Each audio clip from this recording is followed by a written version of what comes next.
Okay, it's really my pleasure this evening to introduce Thomas Miller, Vice President of Communications for Rising Energy. Terry Campbell and I heard his presentation at the Concho Valley Republican Women. It was really an excellent presentation, and we thought it was such an important topic that everyone should hear this. And so I asked Mr. Thomas if he would consider giving the presentation at the Tea Party, and he obviously said he would. He's here tonight, and we're so happy that he is. His presentation is going to be a primer on fracking technology along with the related myths and truths. But obviously, as we all know, it's a major political issue. There's considerable unjustified opposition based on ideology and what I believe to be the global warming, which I believe is a hoax for the most part.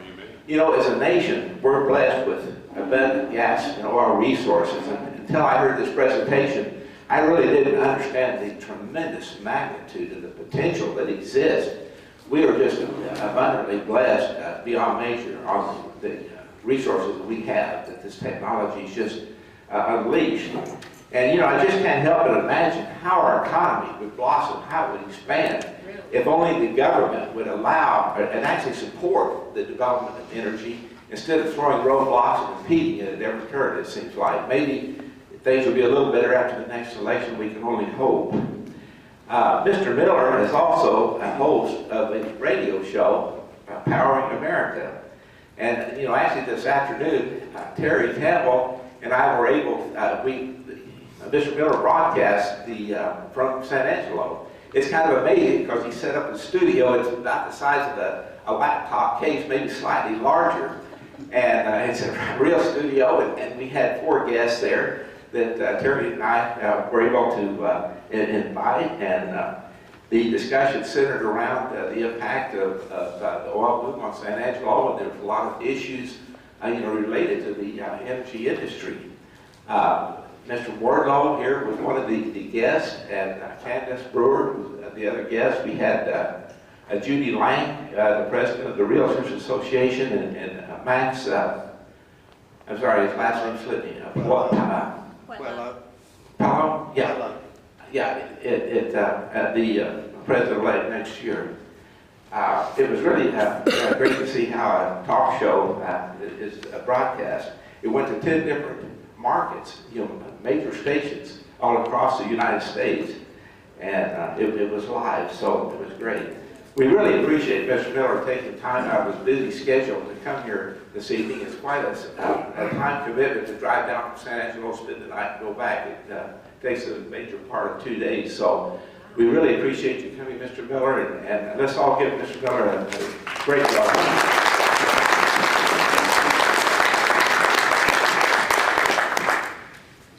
Thank you very much, Wayne. It's good to be with you tonight, and I'm looking forward to this. We did have a good time on the radio this afternoon. We're going to dim the lights because this is very much a visual talk. I couldn't do it without the PowerPoint, not because I couldn't talk my way through it. Kat, I'm sorry, I'm going to move around. It's all right, we're good. What is this being recorded for? The ChristianReporterNews.com. It's an online magazine. All right, well, I'll stand here. We'll keep this in frame for you. I could wander over here and you have a blank screen. You can zoom into the image if you wanted to do that, but we'll help Kat's website. But we did have a great radio program this afternoon. Wayne and Terry basically helped put it together, and I really appreciate everybody that was involved in that. Boy, is this ever timely. I have given this talk. The first time I did it was in Singapore back in the spring, and oil was solidly above $100 a barrel. I did this in North Dakota, South Dakota, at an investors conference. I look back on the date, it was October 2nd. And if you notice by this, you'll see that West Texas Intermediate on that day was still at 90. Would we love to see those prices again? We think we were in a bull market, right? But look at what's happened. West Texas Intermediate now is down here to 81, barely hanging on to 80. And there are a lot of forecasts now that say 75 and even 70 is where we're headed. So if you're taking a look at this is a 5-year chart, you could see the trend is going to almost come all the way back down to where we were in 2010. Same thing for Brent. Brent closed today at 86.5, I believe today, approximately. And this is why the Saudis are nervous. Is what you're going to see through the course of this presentation is why Saudi Arabia is nervous. It's why they've been talking the markets down.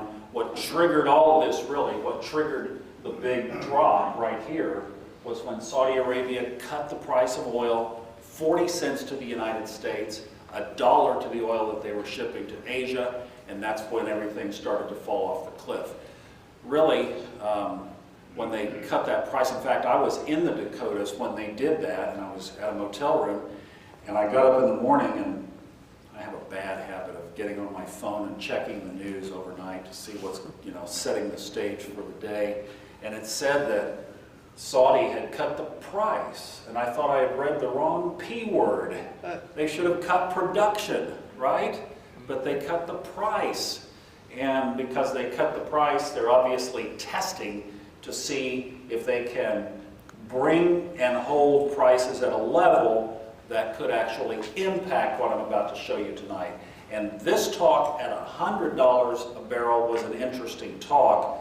At $81 a barrel, it's a really interesting talk. So I think you're going to get a lot out of this. What we're going to do is wander through. Can everybody see okay? Can you all see over my, I'm not blocking. We're going to walk through the 4 big shale plays in the United States. And really, I like to use this map. We're going to first start up here in the Northeast, the Marcellus and the Utica. Marcellus is over the Utica. Big monster gas well just came online in the Utica that I'll tell you about when we get over there.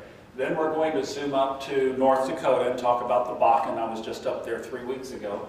And then we're going to come down to Texas and talk about the two that you know the most. And I have some information about the Permian Basin that nobody on our radio show, none of the people who were there this afternoon knew.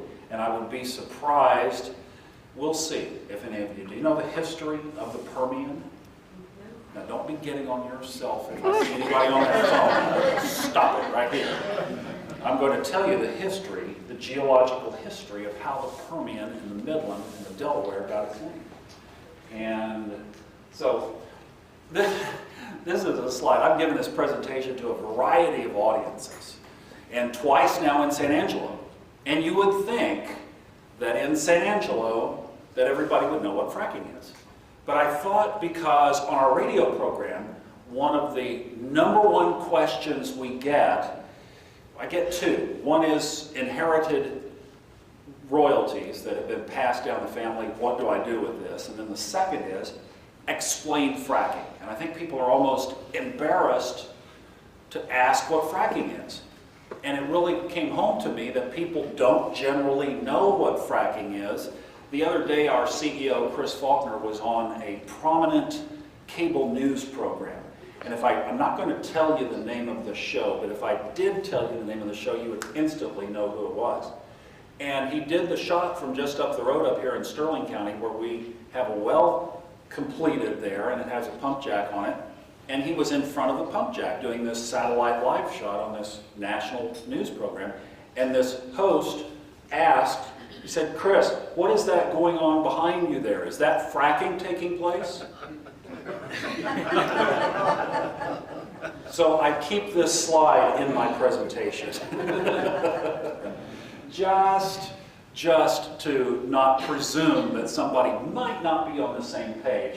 And there are some interesting facts, because actually the first fracked well was performed in 1947 in Kansas. And interestingly enough, it was coordinated between Halliburton and the Defense Department. And the component that they use, I mean, you complain about the fracking fluids now that has such an evil context that's polluting all. I hope you're all drinking bottled water and not drinking the city water, because they are fracking around here, you know.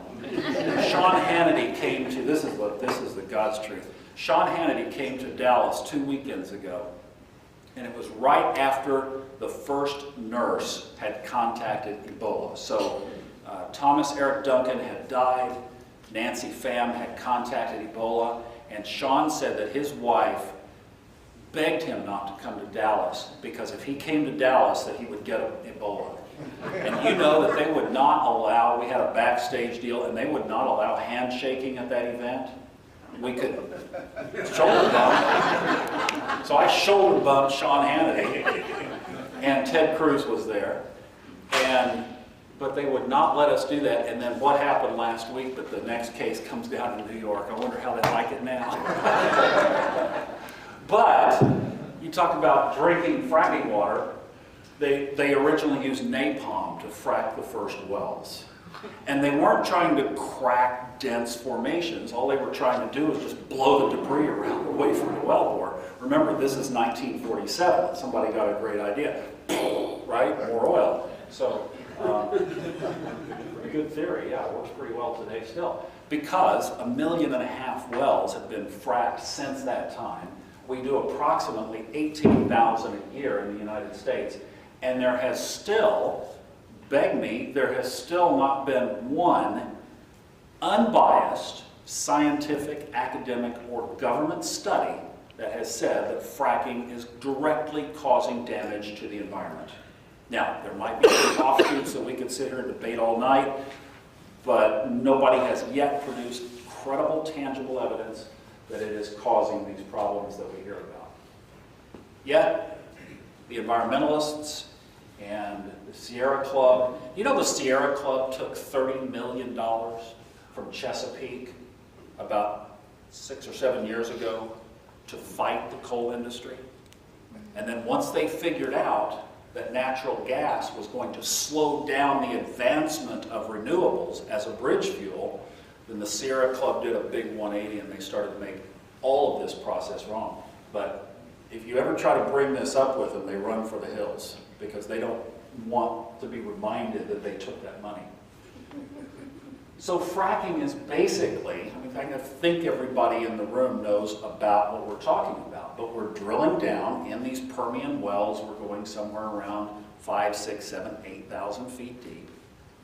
And then we have the technology to turn the corner. And so you turn the corner, and then this is just as much of a graphic representation as you can come of it. They penetrate the wellbore along the way, and at these various, what they call stages, they set the, they crank the pressure in, that's where they bring in all the trucks, they tie the trucks together, they create this enormous amount of pressure, water, sand, okay, what are the components? It's 90% fresh water. It's 9.5% sand, most of it from Wisconsin. It is 0.5% chemical solution. And we have on our website at breitlingenergy.com an infograph that shows what is in the frac fluids mostly. Now they vary from manufacturer to manufacturer. Most of our wells involve Halliburton. Most of the wells out here involve Halliburton. And Halliburton yet doesn't disclose completely, but you can go to a website called Frac Focus. It's fracfocus.org. And by county and by zip code, you can put in there and search what wells have reported the frac fluid compounds. And basically, if you read the list, unless you got a dictionary out and looked each one of them up, you wouldn't know what's in there. But predominantly what is in there are detergents and soapy lubricants. And I like to think of it like WD-40. Would you go guzzle a big glass of WD-40 when you got home? No. But you keep it under your kitchen sink? Probably yes. So it's the same type of an analogy. Governor John Hickenlooper, he's a Democrat, but he is in Colorado. He drank a glass of frac fluid, okay, to make the point. So it's not as big and bad and evil and dirty and despicable as everybody wants to make it out to be. But that's generally what's going on. And then, of course, from those little small, tiny cracks in the shale, it allows enough porosity for the oil and gas to flow. And the other thing to keep in mind is people misrepresent this from the standpoint that, oh, we're down there 6,000 or 7,000 feet below our feet right now, and we're cracking open the earth, and the shale that's down there is being pulverized, and someday all that bad stuff is going to float up to the surface. These are fissures, and the reason that they call the sand is called a proppant. And the reason that they call it a proppant is because the cracks that are being created are opening up the rock just enough to be supported by a grain of sand. We're talking about something that is really very, very small. So yes, they are applying a lot of pressure. Earthquakes. Let's address the earthquake question. Can fracking cause an earthquake?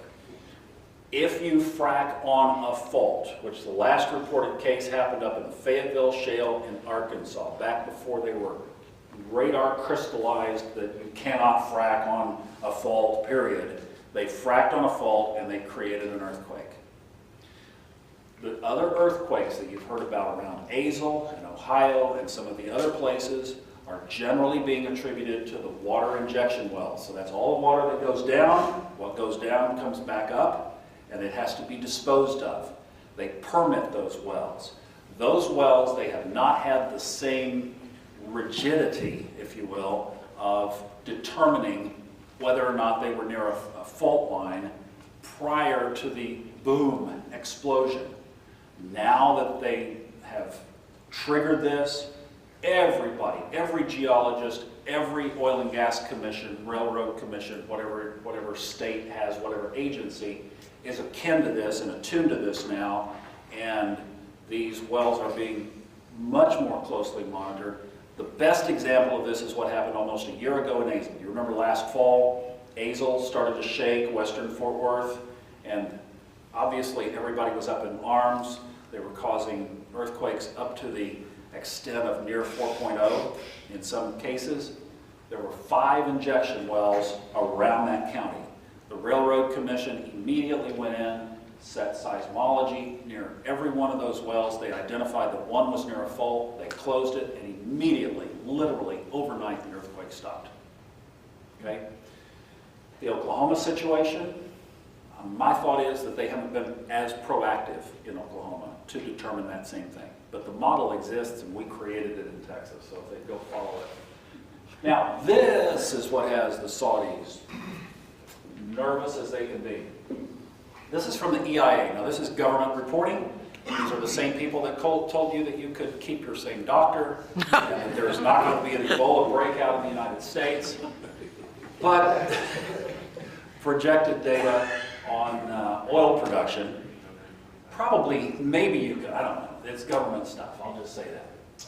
But here were the net imports. So this was the difference between what we were producing and what we were consuming, all the way up to 2010. And you're going to see the explosion that took place beginning in 2010. And all of a sudden, production, look at what happened to production.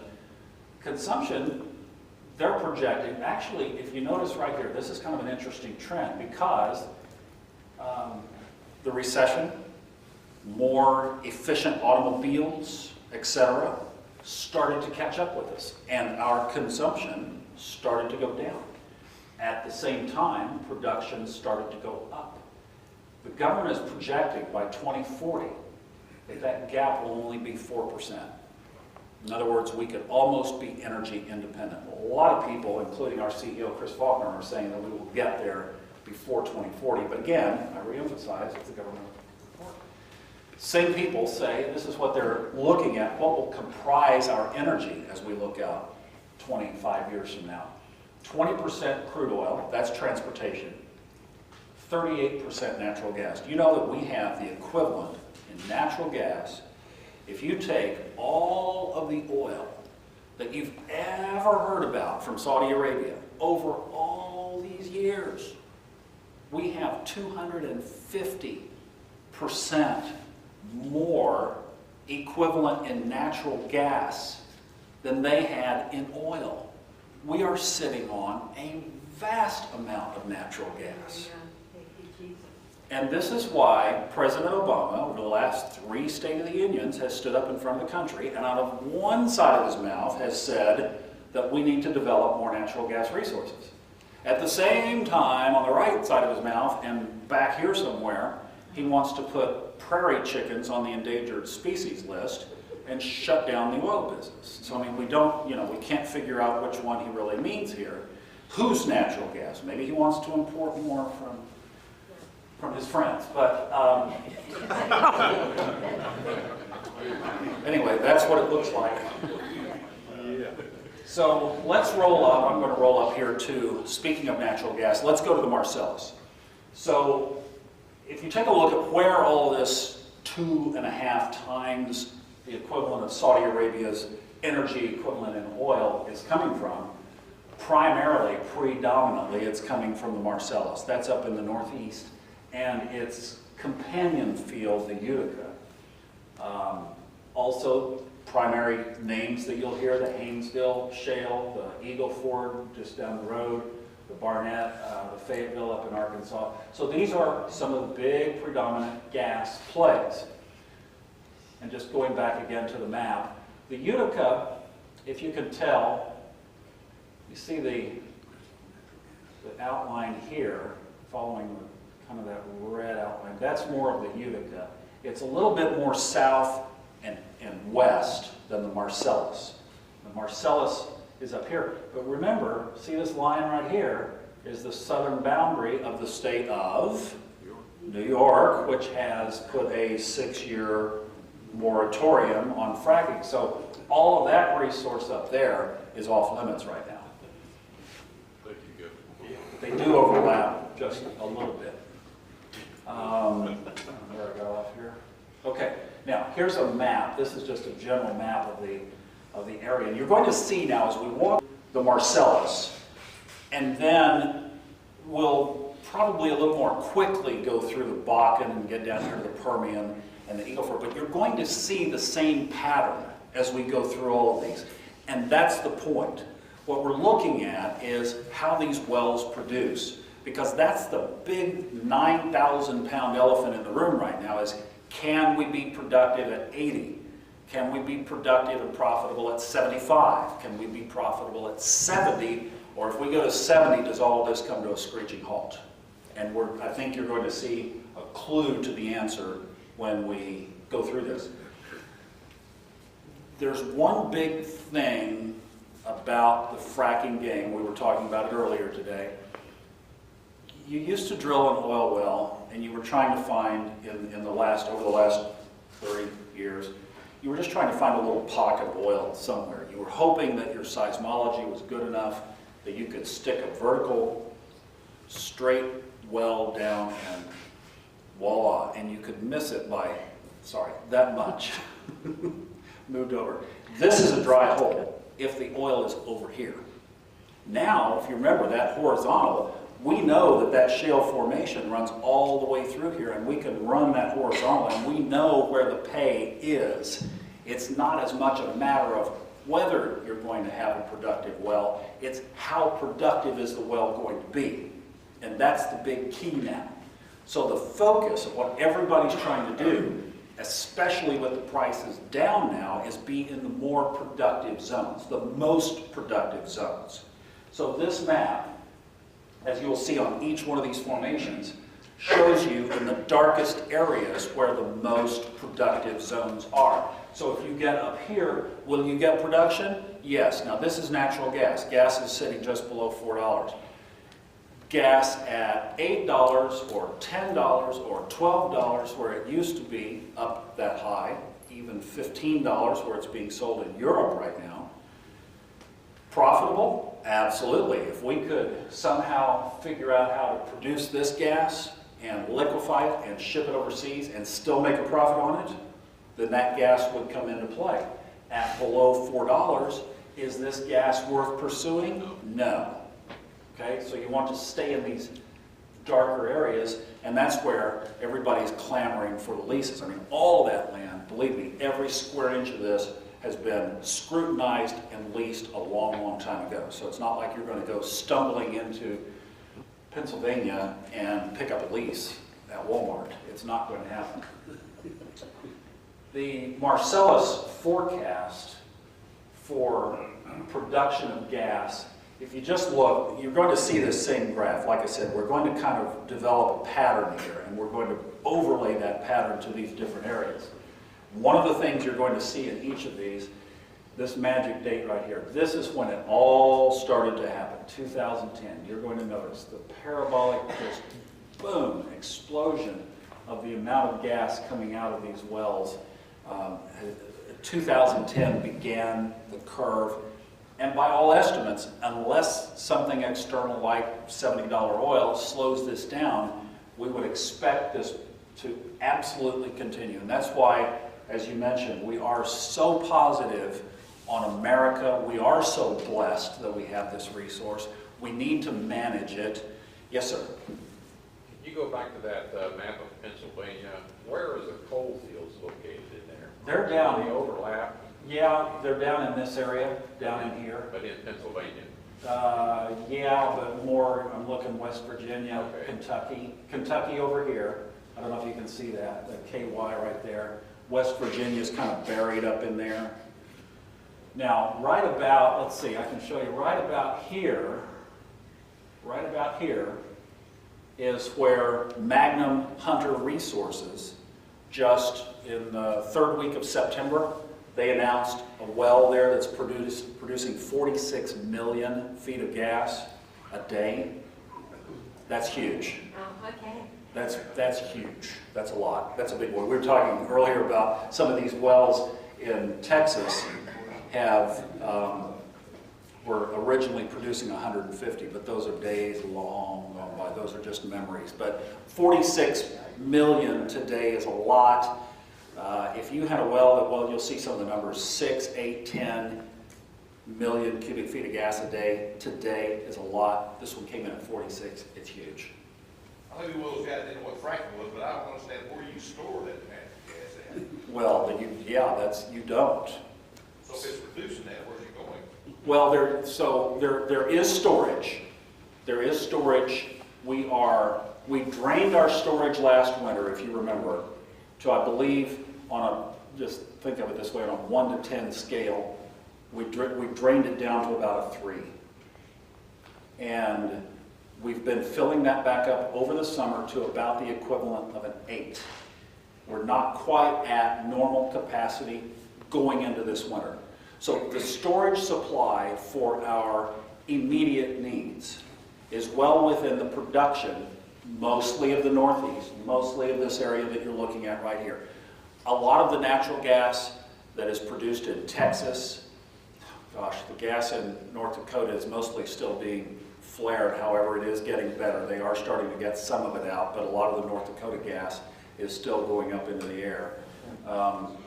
I was at Lake Travis over this past weekend, and they had one of those big fire pits, and everybody was sitting around it, and I thought, that's really neat. So down here they call it a fire pit. Up there they call it flaring.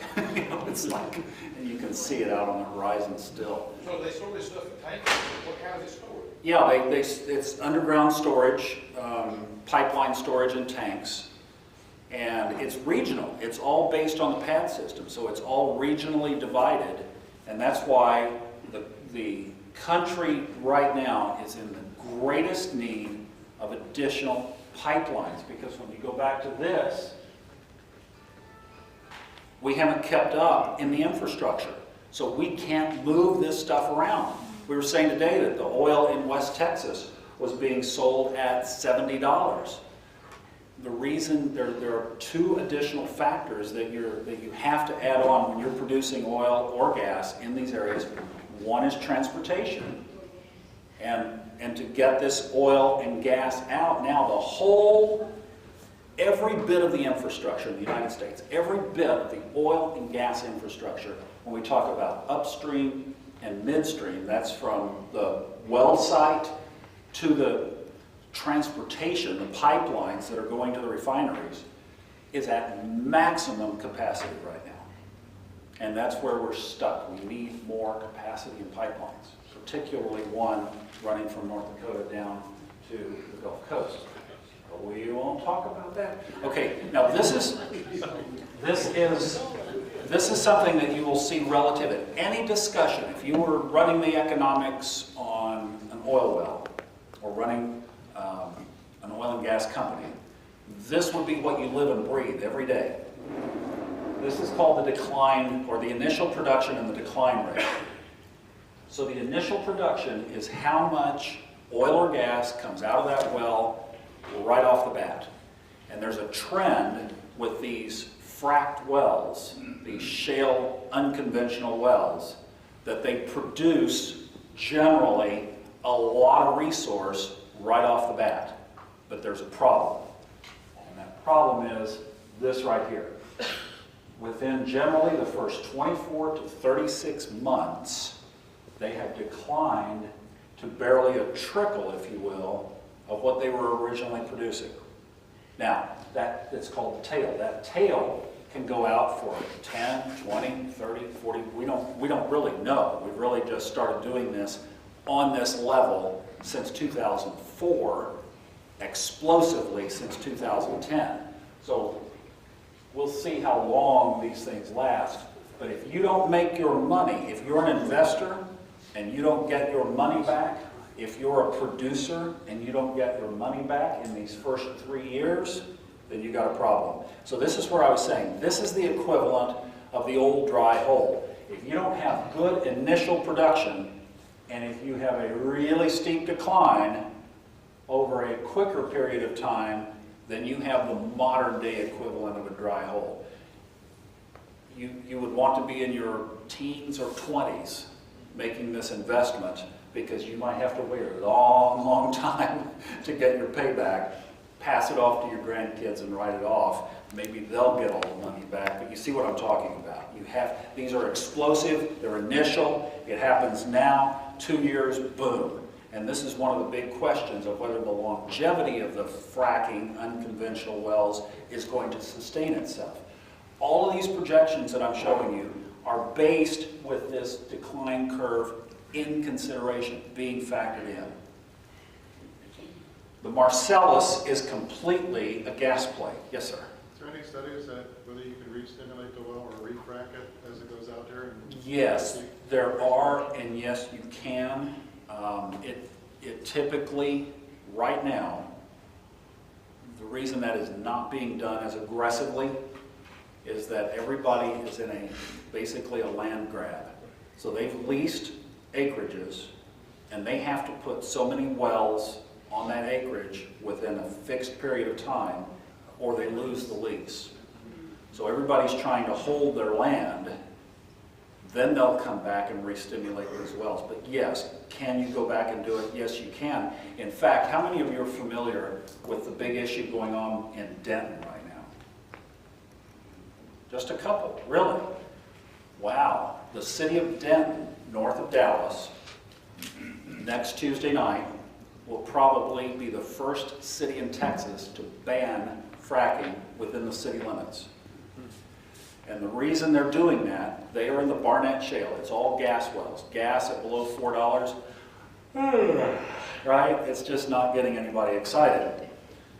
A couple of years ago, when gas was at about $5, there were some operators that came into Denton and they reactivated some old wells. These were 40, 50-year-old wells that were built out in the cow pastures out there around Denton 40 years ago. What's happened? Neighborhoods have swelled out in that direction, and now all of a sudden that well that used to be out there with cows and pond is in the middle of somebody's neighborhood, and these, we were calling them rogue operators because they were literally bringing rigs back into those well sites and re-stimulating them for that gas.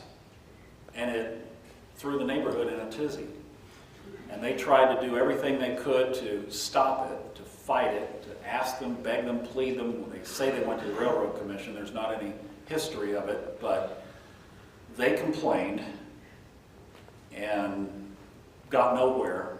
And there was a grandfather clause, so they couldn't vote it out. So finally, the residents got so fed up with it that they petitioned the city council, who put it back to the voters. And it looks like by the polls that that's going to pass.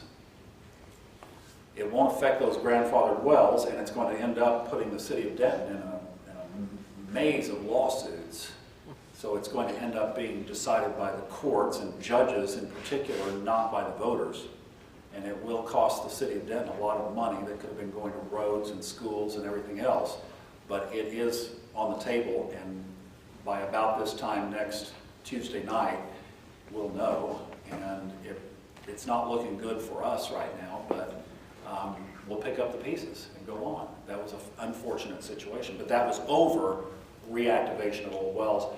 In fact, those were vertical wells, and they were vertically fracking. So When they frack that well, how long does it take to do that, and how much does it cost? that's a good question. We're going to be fracking one in about the end of November up in Sterling County, not too far from here. We ought to just have a party. We'll invite the tea party. They all can come on up. They usually get it done in about 3 or 4 days, start to finish, complete start to finish.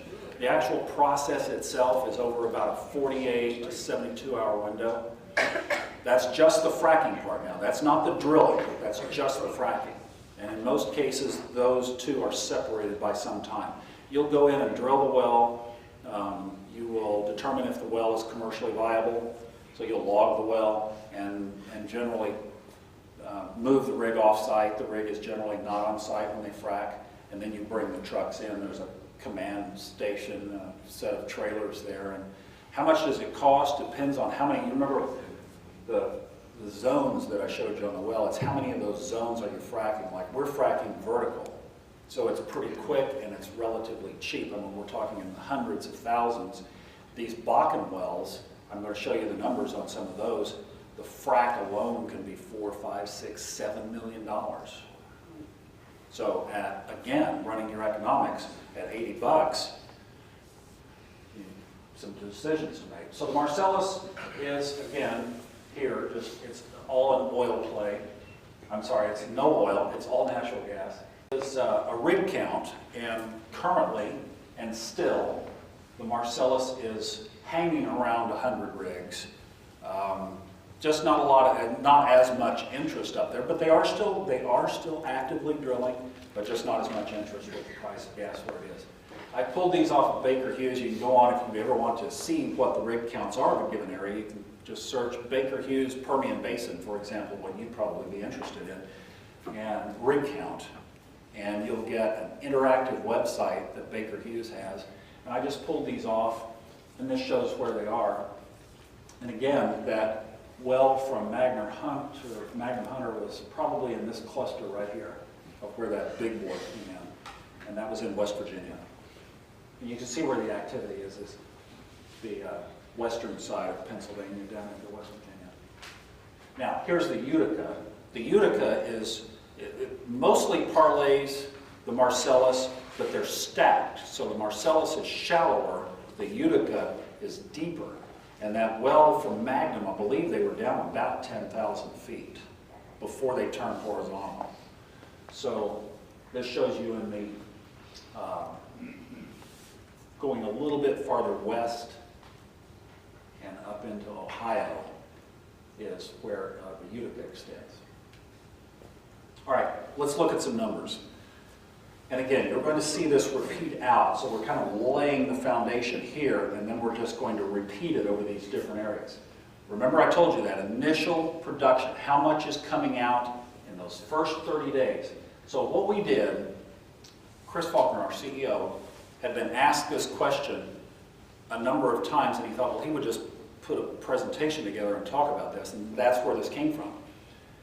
So he hired an external company to search public corporations and best as possible determine how costly their wells were, how much production was coming from them. So this was through a lot of digging through public information, but you'll notice that all of these companies are public corporations.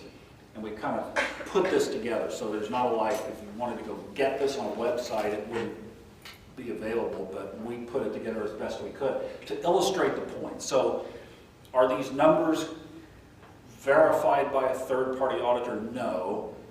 I've never had anybody dispute that they're not at least reflective of the picture of what's going on. So that 30-day initial production, remember 46 million cubic feet of gas a day.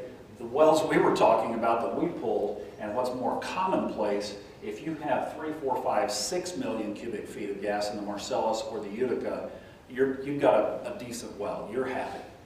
And that's the initial 30-day production.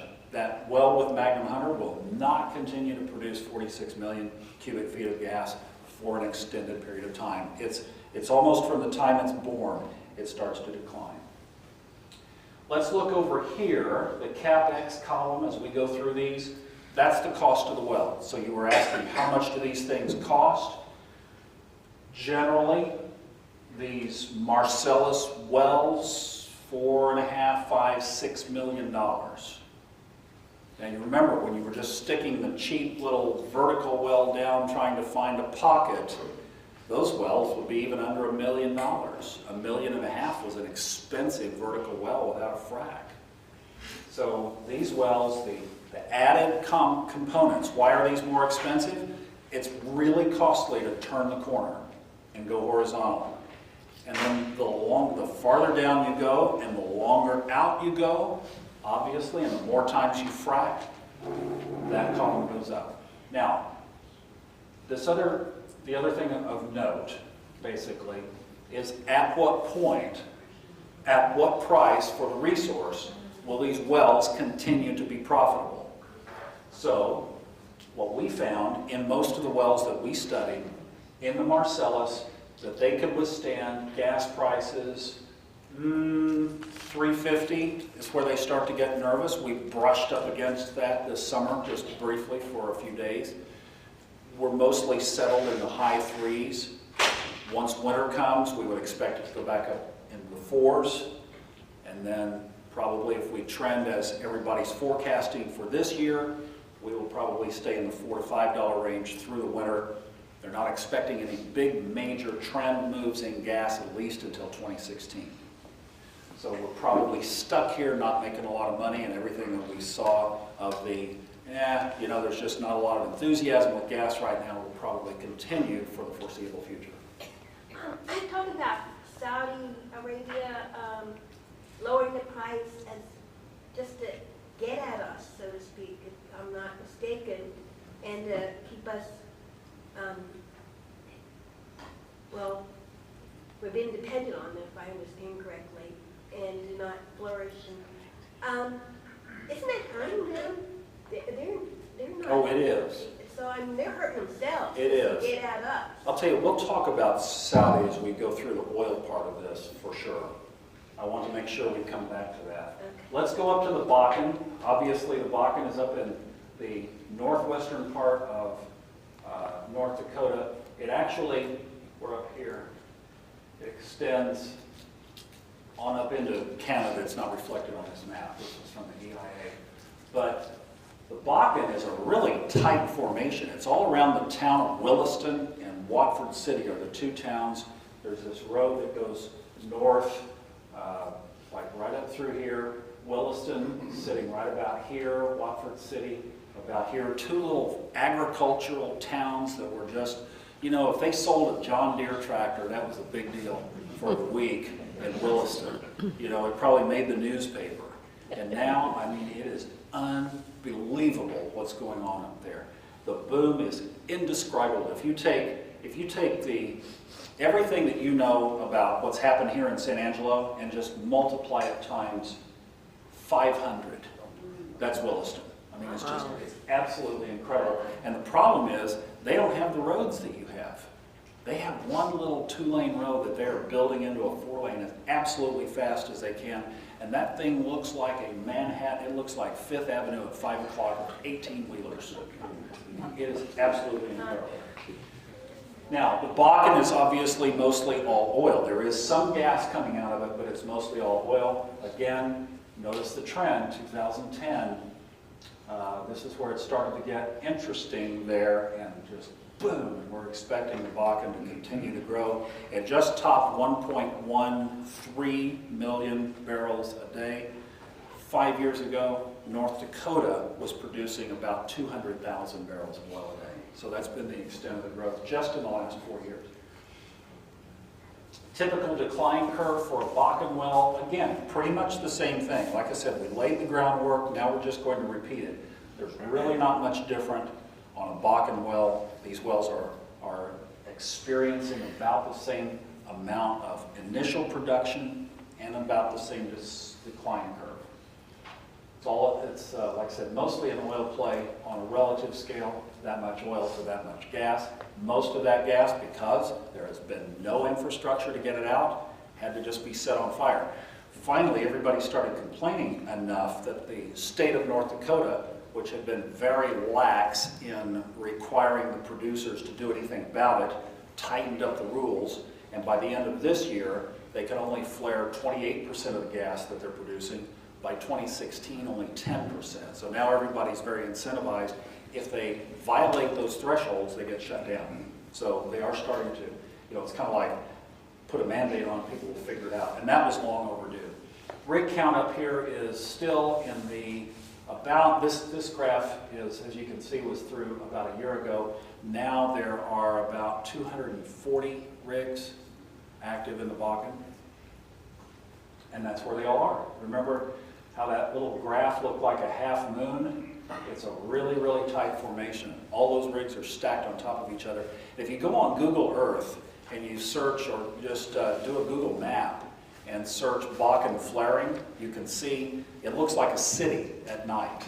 And that's why, is because all those wells are so tight, and every one of them basically has a flare coming off of it. Let's go to the numbers. How are we doing on time? We're okay. All right. So the Bakken production, now this is in barrels of oil per day. Initially, you can see these are some big numbers, right? So when you're talking about 600, 700, 800 barrels of oil a day, that's a good well. Wish it would hold up, right?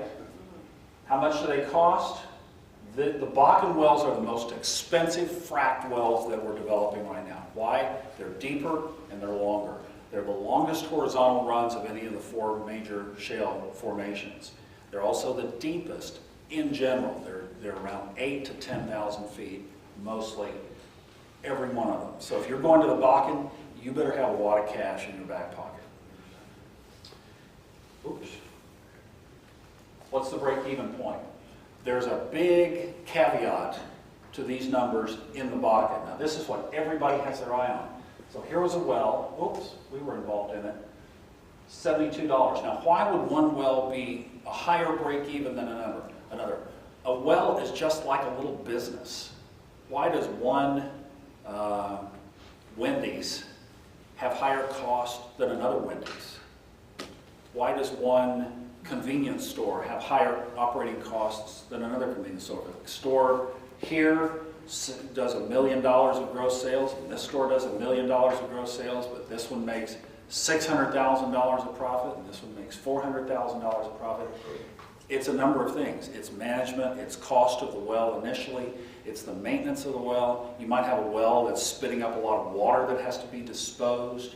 You might have a maintenance problem where they've had to come back and work on the well bore over and over. There are just a number of variables that can affect that price. But you can see that most of these wells would still be profitable even if oil was down below, let's say, $60. But in the Bakken, you have to do some quick math. You have to add about $12 to those numbers. Why $12? Because of transportation. You're paying a premium to get it out of North Dakota. And it's coming out only by truck or train.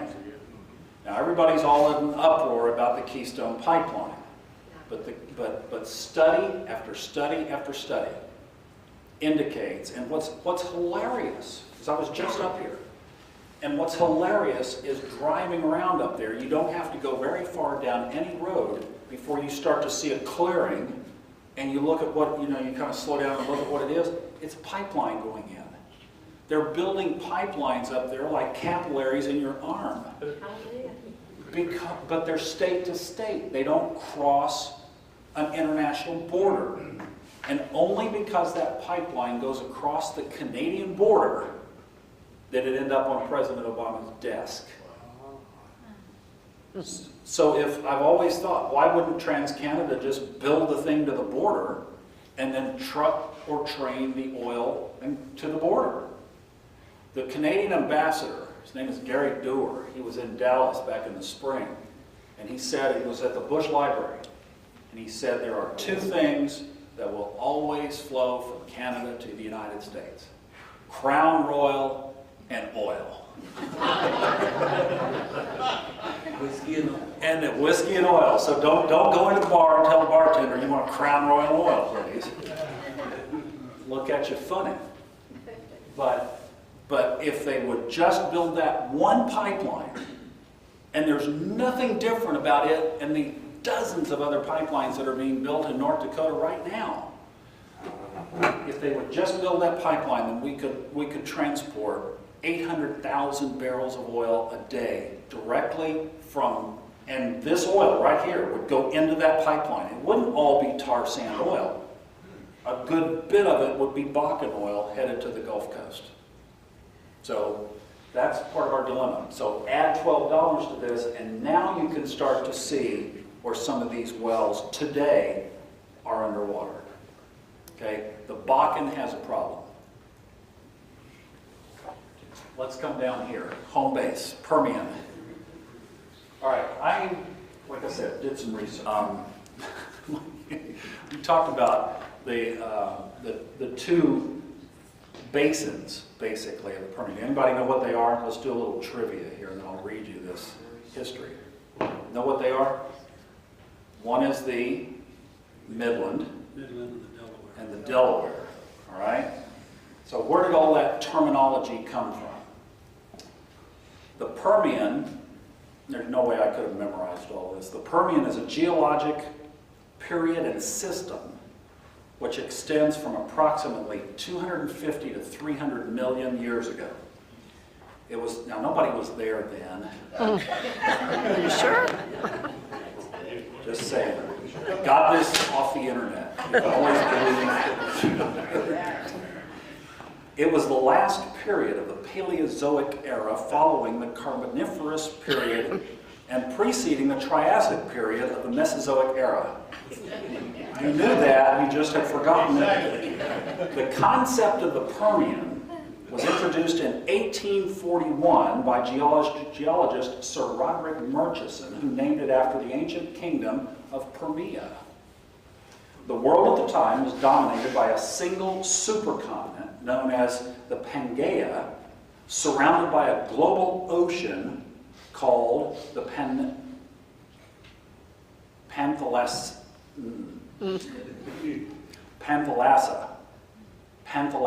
That'll work.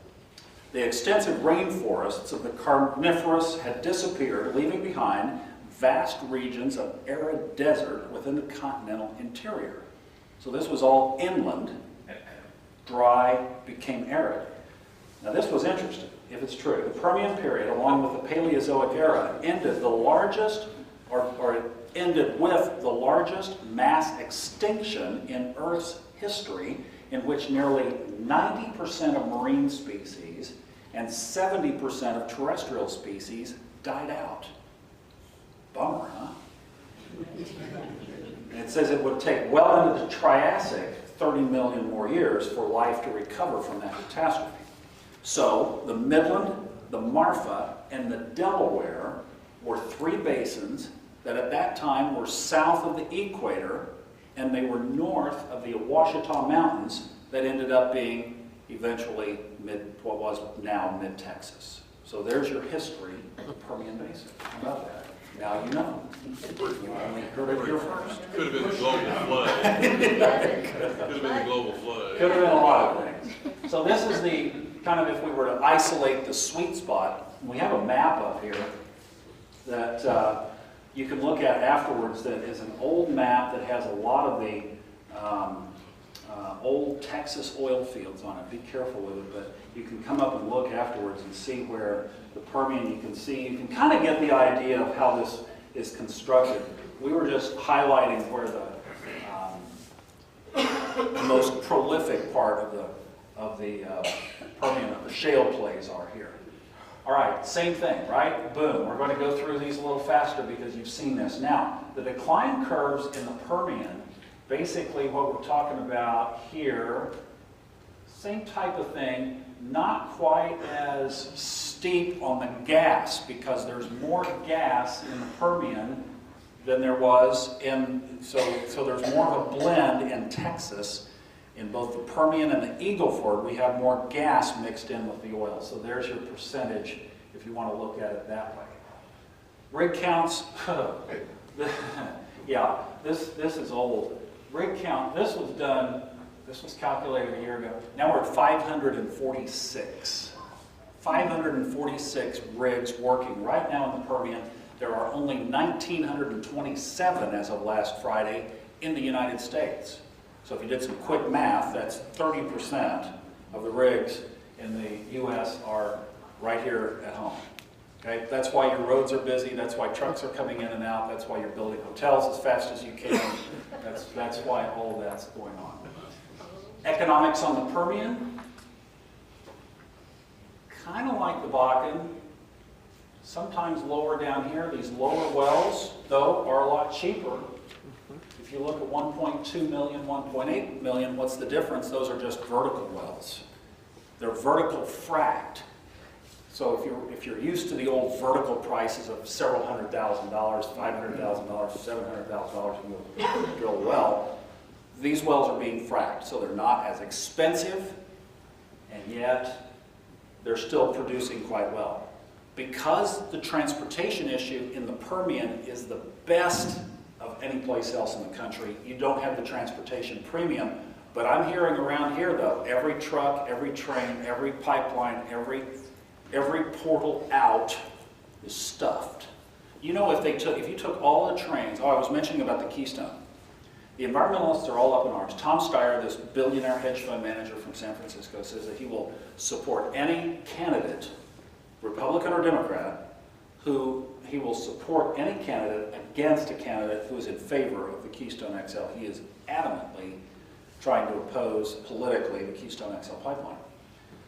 Study after study after study after study indicates that the pipeline, even at its worst, is the most environmentally friendly, lowest CO2 emissions, and safest way to transport oil or gas. Far safer than the alternatives. Remember what the Canadian ambassador said, it's coming. So we'll put it on a train and send it down here. We'll put it on a truck and send it down here. And those are the least environmentally friendly, the most CO2 emissions, and the most explosive if there's a problem. Go figure. I don't understand it. If you can figure it out, I'll be right up here after the presentation. I would love to know.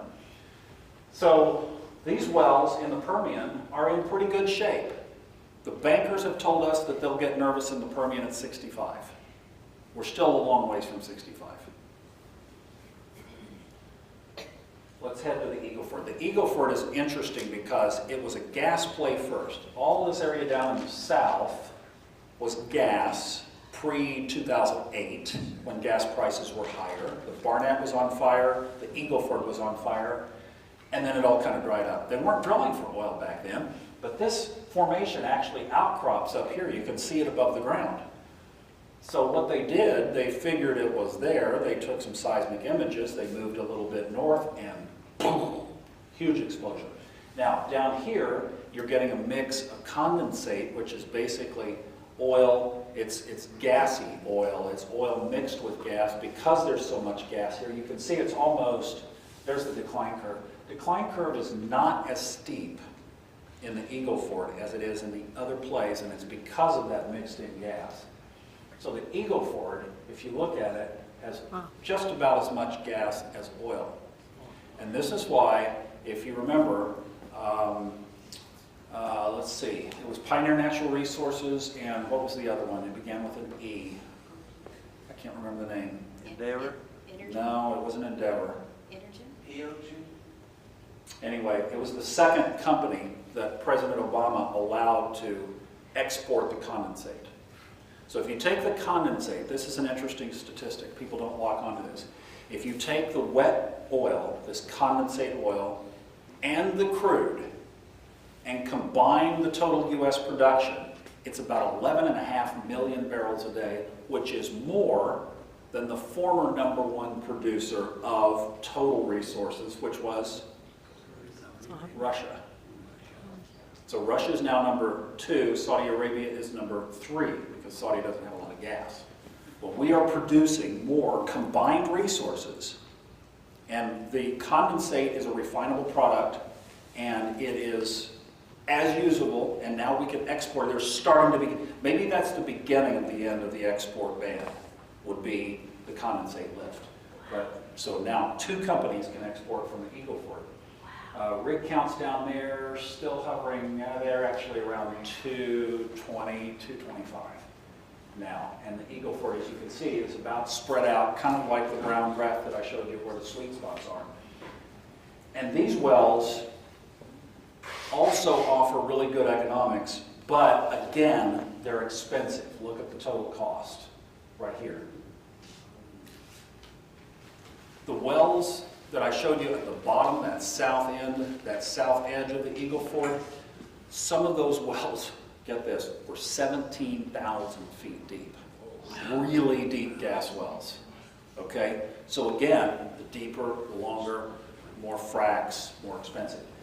But when you're producing same numbers, basically same numbers of oil, and when you're throwing off a lot of cubic feet of gas from those wells, then you have a real good economic mix. So the price per barrel of oil right here, again, still well below where we are. So producers can still make money. Now, they're just like you are. I mean, if you could save 25 cents at the grocery store, or you could save $1 at the grocery store next week, which would you rather do? You'd rather wait until next week and save $1. So if everybody is saying, are we going to continue to produce our oil at 80, or are we going to wait to see if it bounces back up to 90 instead of going down to 70?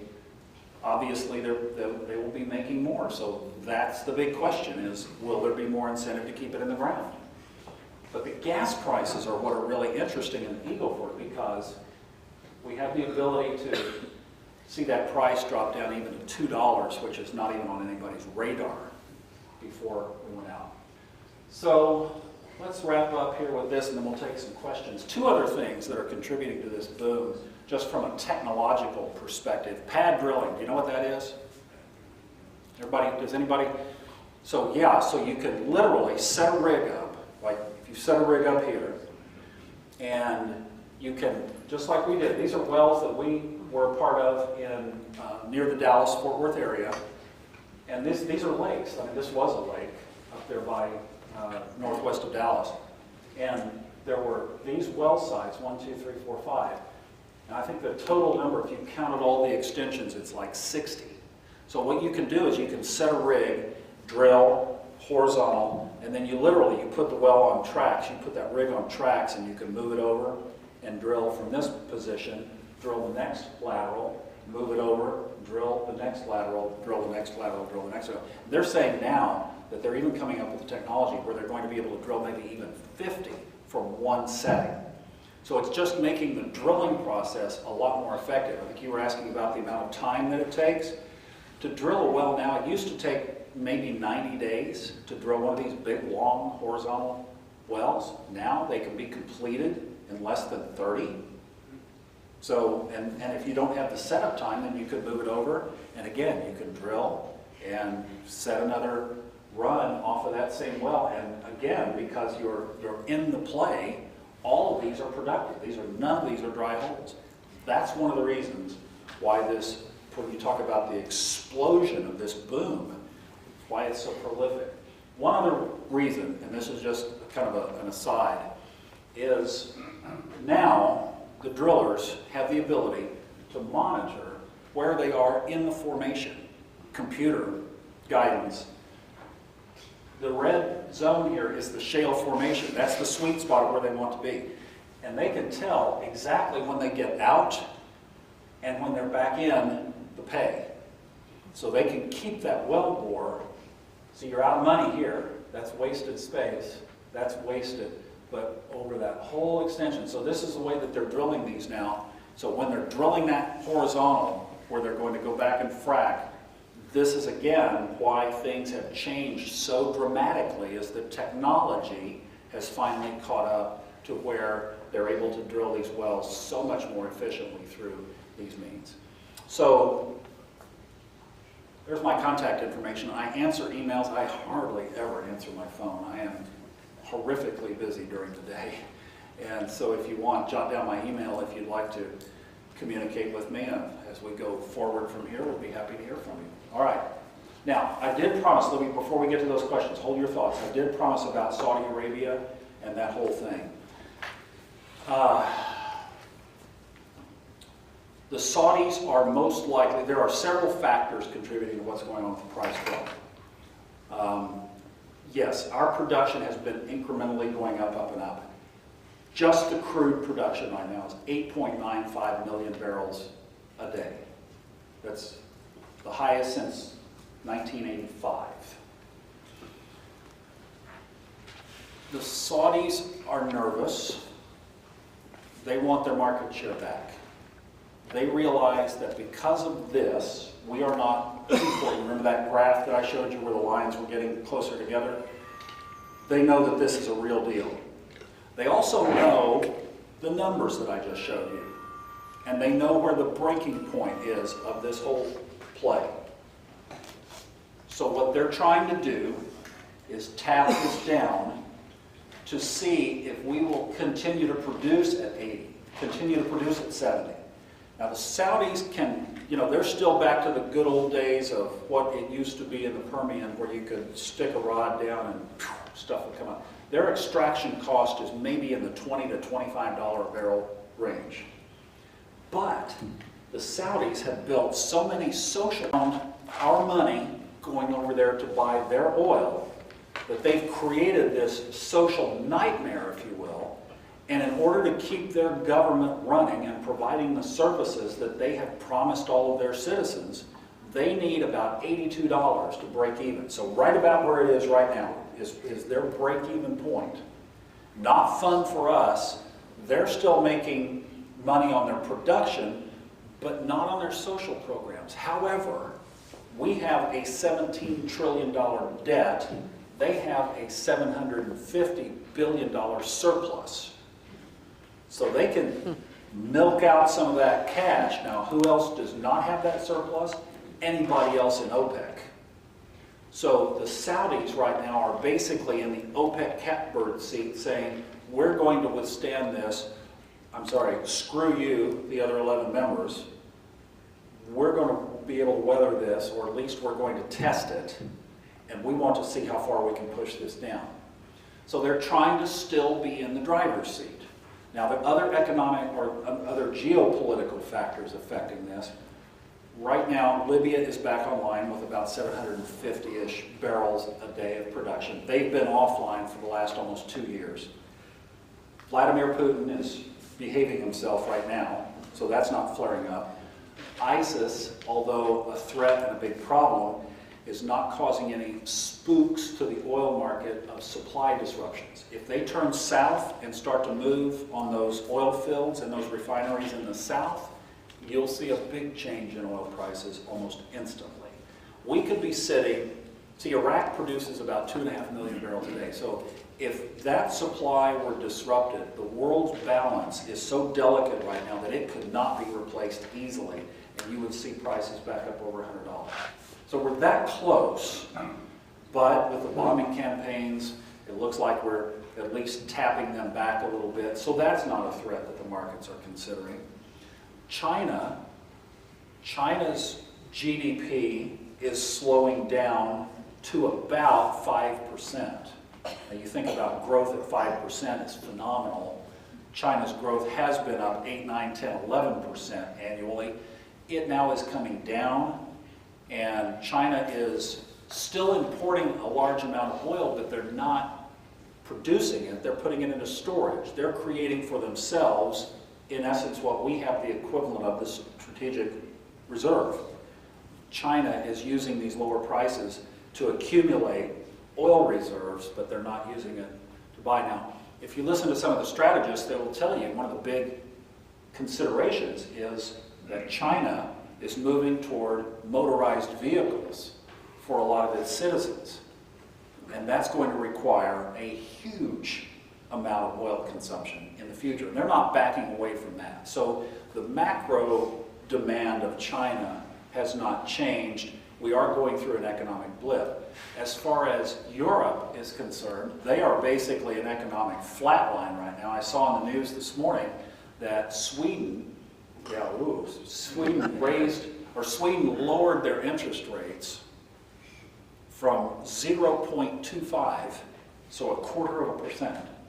They lowered their interest rate to 0. So if you want a good low interest, no interest loan, go to Sweden and get your money, bank it there. So it tells you how anemic their economy is. They have no pulse, basically. Russia, their economy is based on about $114 oil.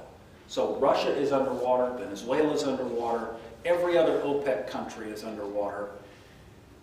Only Saudi Arabia can withstand this. The OPEC meeting is on our Thanksgiving Day.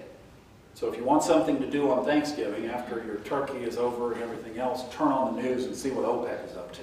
It'll be very interesting and will determine a lot of our futures of people in this room probably. Because if they cut production, then we'll definitely see prices stabilize. If they don't cut production, and if they even enact a further price cut, then we're headed to $70 will be the next lower level. Yes? Is there difficulties in fracking these lines compared to other extractions? The decline? No. In fact, they're saying, we were giving some stats on the radio show today, that the decline is expected to be, Wall Street Journal in 2012 had an article that said the decline could be almost as big as the rest of the Permian. They're talking from 30 billion to 50 billion barrels of oil just in decline. So I think everybody right now is over in the Permian because it's so prolific, it's so known, it's not wildcatting. You come over here and you're basically establishing new production, where over there's known production and they're just going next door and they're shooting those multiple pad sites off of the same foundation. So good things in store over here, for sure. If you have a lease in the Klein, good for you. Let's go back here real quick. Okay, when you dig a deep well and you strike gas or oil, okay, do you actually put pipe all the way down, or is it just that it comes out of the earth and then is harvested at the ground level? How does that work? Yeah, that's a good question. That's one of the big unknowns, and that's one of the things that these latest reports now are starting to there are several universities that are together in trying to produce these studies that are anti-fracking from a standpoint of scientific research. And what they've been focusing on now is well bore integrity. Now, how many of you voted already? Oh, beautiful. And everybody else is going to, right? Good. My hand goes up with the already voted crowd. So, the next railroad commissioner, I'm going to be optimistic, will be Ryan Sitton. He has a company in Houston that is an engineering firm. He's an A&M grad, and his company has been explosive. They're hiring people as fast as they can. His business is well bore integrity.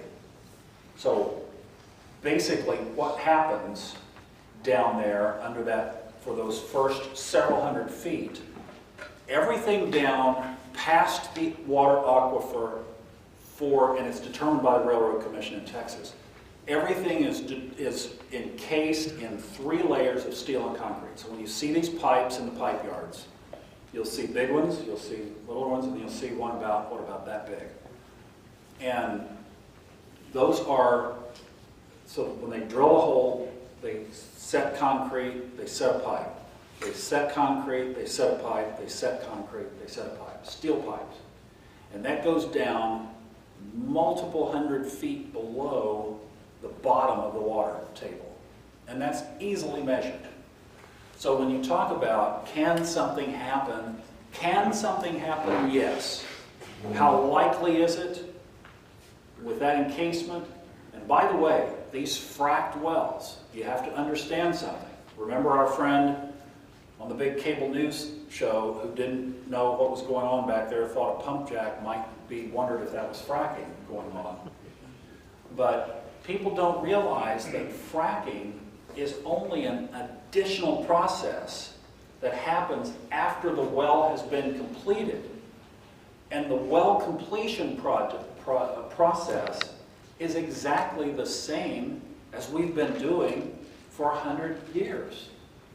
So we haven't changed anything. So if in the 1940s, in the 1950s, in the 1960s, in the 1970s, we were polluting the water tables because methane gas and crude oil were coming up and penetrating the well bores and ending up in the water aquifers, well, then that would be happening today. But it hasn't. It wasn't happening then, and it isn't happening now. So it's a relatively dependable process. But yes, then, from then, that smallest amount of pipe is run down through the well, and that's how they're able to actually set zones and where they can frack along that lateral. Once they get that horizontal going, they can open up different levels of it.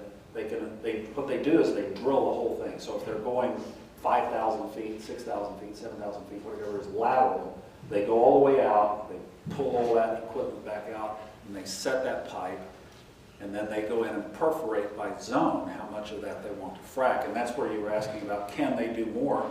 Sometimes the economics might say that they're only going to go so far, but there's more that's been drilled, so they have more potential.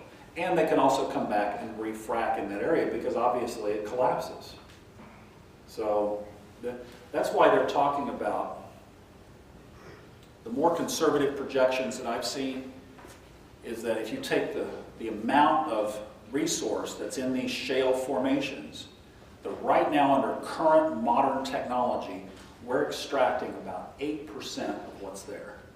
So there's a technological advancement that we don't even know yet that's going to allow us, so all those numbers that I showed you was based on 8%.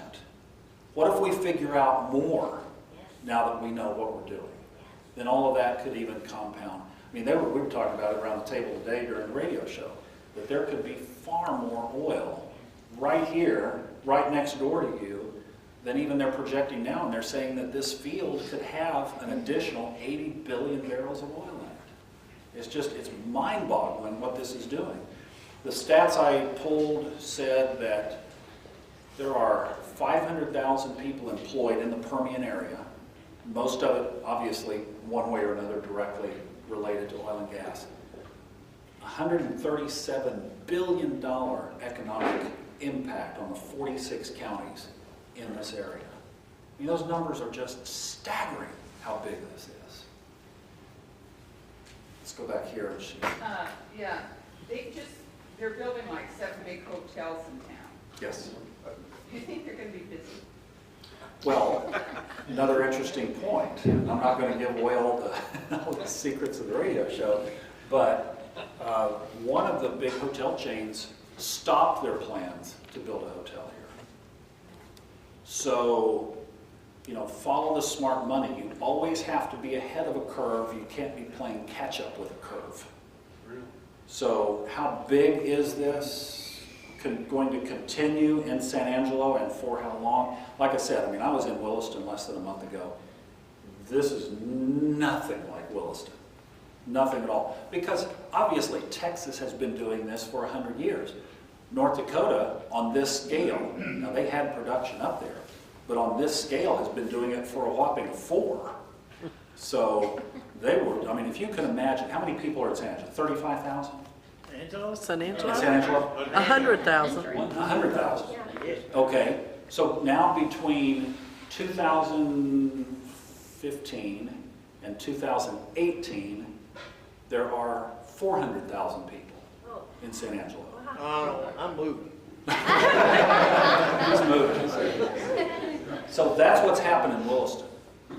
That's what's happened up there. If you can imagine that many people, so now this little town is a mid-sized city, the likes of what, Tulsa? Used to be a quiet town. You know, something like that. And you can't build hotels fast enough. So what you find in Williston is you turn the corner, and as soon as you can see around that building, there are 50 RVs on that little spot. They've run electricity in there and some sewer and just dropped it. And there are 50 RVs behind that building that you couldn't see around. And that's every time you pull around, think about here, every piece of square, unused dirt that is available. And you know what they're charging to park those RVs there? Yeah, like $1,000, $1,200. And you know how cold it gets in North Dakota in the wintertime? In an RV? I had one of those things one time, and I took it out in the wintertime. I went to a park, and I hooked up the sewer line. I had just gotten that thing. You know the plastic pipe that goes from the RV over to the sewer drain? In the wintertime, when it's frozen. And then I decided I'd move. I fertilized that whole RV spot right there. RVs in the wintertime are not friendly. You know, they're just not. Lived in one for 9 years, depends on where you are. Yes, it does, that's for sure. You did not, at least I didn't hear, touch on the massive amount of water. We're all concerned about water in this part of the world. Listen, I was just at Lake Travis. That thing is down 57 feet. Oh. I'm talking about the massive amount of water for fracking. It's it, right. I mean, so if you look at the drought map, Texas, Central Texas, prolific. They're talking about Lake Travis, not that it's a big resource of fracking water, but I'm just saying this is everywhere. And they're saying that Lake Travis is current drain. So they're talking about closing car washes, absolutely cutting off no lawn watering, this kind of thing. Every drought finally ends, and at some point this one will. What do we do in the meantime?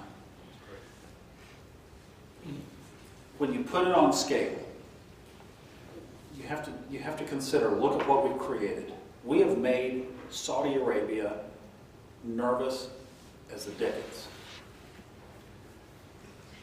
We are using, if you take, and there are a number of studies that substantiate this. If you take the water usage over a county, so take the whole area, 79% on average, so 80% goes to agriculture. And this, it doesn't matter if you're in Arkansas or Texas or Oklahoma or California, these numbers hold. That given a broad area, 80% of the water goes to agriculture, about 13% goes to the local community. You know how much fracking is allocated? 1%. So on a scale of use, we spray more water into the driveways and streets by watering our lawns than we do fracking. No. So if you wanted to shut the amount of water going to golf courses is 16 times the amount of water going to fracking. So yes, are we using a lot of water? Yeah, it takes between 3 and 5 million gallons of water to do what we showed you. It's a lot of water. And on scale, it's 1% of the total usage of an area. The technologies that are being developed right now, you cannot imagine. I read this stuff every day. I do a daily radio show and have to get up and talk about this every day for an hour. And reading stories all the time of what's going on with the development of technologies. And the next biggest frontier is two things. They're going to start using briny water instead of fresh water, and they're going to recycle it far more efficiently than they are now. So you're going to see a lot more of this water instead of it just coming out and going straight to a disposal well. A lot of that water will be retained, probably put into a tank somewhere, and it will be reused. And the other thing is they're not going to be using as much fresh water. So I think even in the next 24 to 36 months, you're going to see a tremendous change in where that water comes from and how it's managed. Can I ask one more question? Sure. You mentioned that the price of oil is getting down to what, 80 now? How, if it gets any lower, what's going to happen to the producers? Are they just going to quit pumping? He was asking, the price of oil is getting down to 80 now, what happens if it goes lower? Like I said, our bankers at Brightling Energy, the wells that we're working on, we're a little small E&P company out of Dallas. I mean, we've got a handful of wells, and we're out there trying to scratch it out and make it work like everybody else. And, you know, we're in a very crowded field doing this. But we have our little niche, and we're doing our thing. We're okay down to the mid-60s. We're not nervous until we get down there. Now, we don't want to be in a break-even business. Obviously, we have staffs to pay and, you know, trips to take and speeches to give, and, you know, it costs money to put this together and radio shows to do and all that, so we have to make money. But what we're anticipating is likely that it will break 80, probably finding a floor in the 70s. We have a commodities trader that works on our hedges. He's anticipating 72 as the bottom. A lot of technical analysts will tell you that there's a double bottom that was achieved in about 2008 in the high 70s, 77, 78, that we could, so in other words, where's the floor? I don't know that this, I think that the technical, you know, the chart is of little value here. I think this is far more driven by the fundamentals than the technical, but at the same time, it's had a hard time penetrating 80. Monday morning, woke up and here it was at 79. It looked like it was going to be a bloody close. It was down almost another 2%. And we've just been waiting. When will it finally close below 80? Because once it does, then the free fall, and then your next target is 77, your next target is 75. But it turned around and came back up. So there were people buying pretty aggressively Monday at 79. Now, everybody would love to find the bottom, and if they're a commodities trader, they'd love to trade that. I had a story the other day that people came in aggressively when it first went down, broke 85 and kind of hovered around 80. A lot of buyers came back in and kicked it back up pretty quick, and then it fell back down sharply. Just the nervousness. That was the Ebola time and all of that, when all the nurses were being moved from Dallas to the other hospitals and everything. And there was so much in the market, dropped about 700 or 800 points right in there that week and a half. But then it turned back around. They were saying, though, that those traders were too early, and a lot of them got caught and had to cover. They got run. Since they are going to recycle water, are they going to have to do the trains what they have done to ships, triple hull the ships? Because these trains that are carrying oil, if they come off a rail, it's a mess. Oh, it's a huge mess. I was going to say that if you hooked all of the train cars transporting oil one to the next, that train would be 29 miles long. It's huge how much we are. I don't know as far as how would that They're play starting out. to build safer cars. But the rails are so out of Very date. slowly. The lines are out of date. It's, like I said, this is putting pressure on everything. Yeah. Yes. Yes.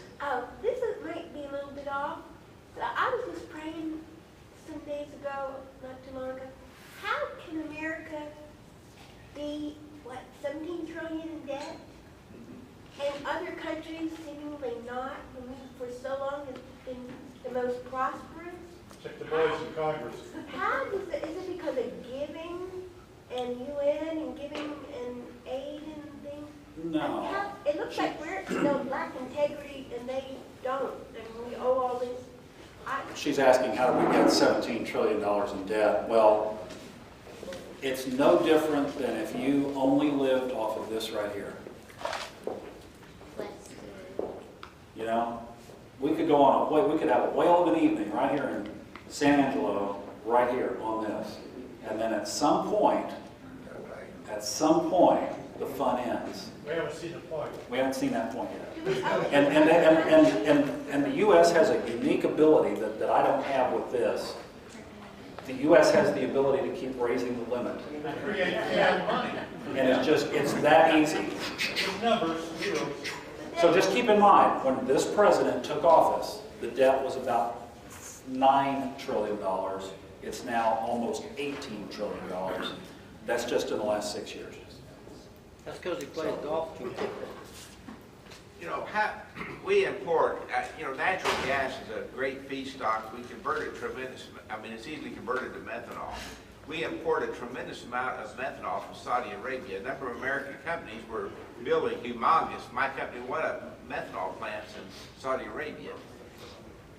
If it's projected to fit this gas in North Dakota, it seems like we could have the cheapest methanol in the world, and it's a tremendous building block for other chemicals and products.